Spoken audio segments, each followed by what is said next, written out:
You're welcome.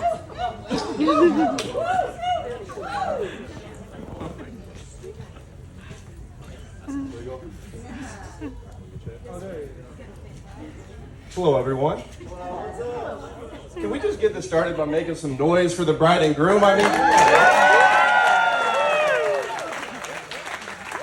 Savannah, you're on fire tonight. It's ridiculous.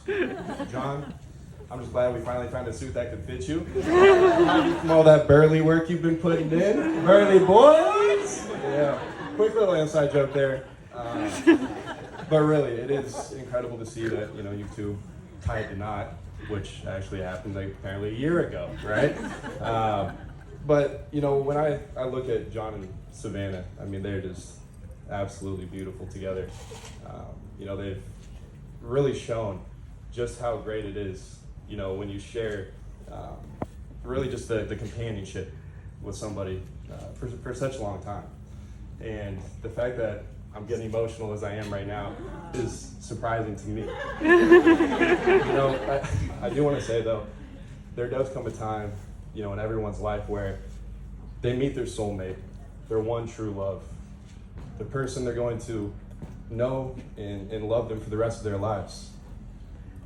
That moment did come for John about 27 years ago when he met me.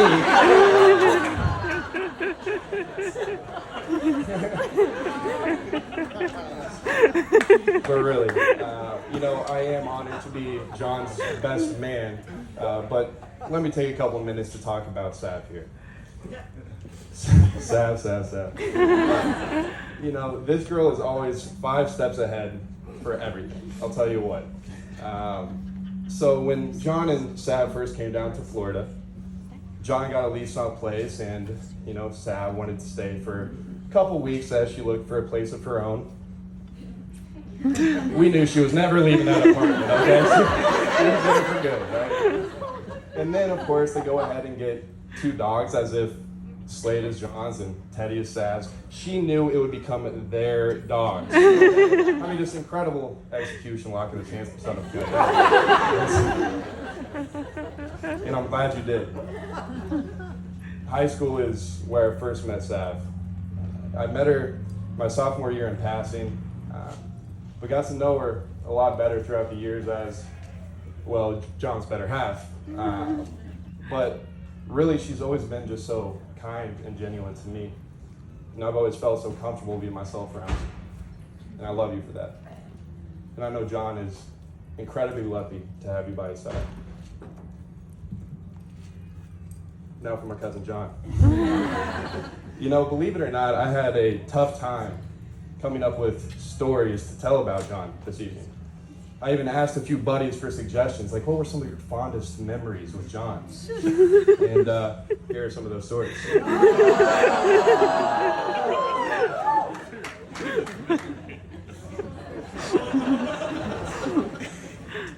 Actually, on second thought, I probably shouldn't share this one. Yeah, no, not this one either.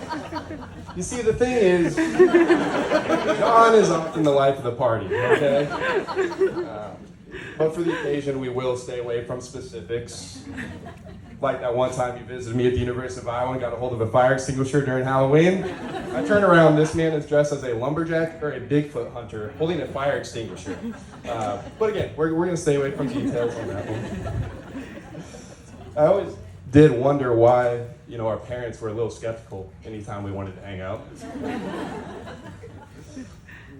I do have to say though, John has brought a lot of light into other people's lives just by being himself. His attitude and comedic personality is contagious.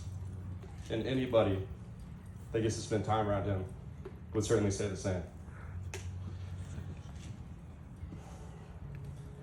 John and I have been together during some of our highest moments, so we've been together during our lowest.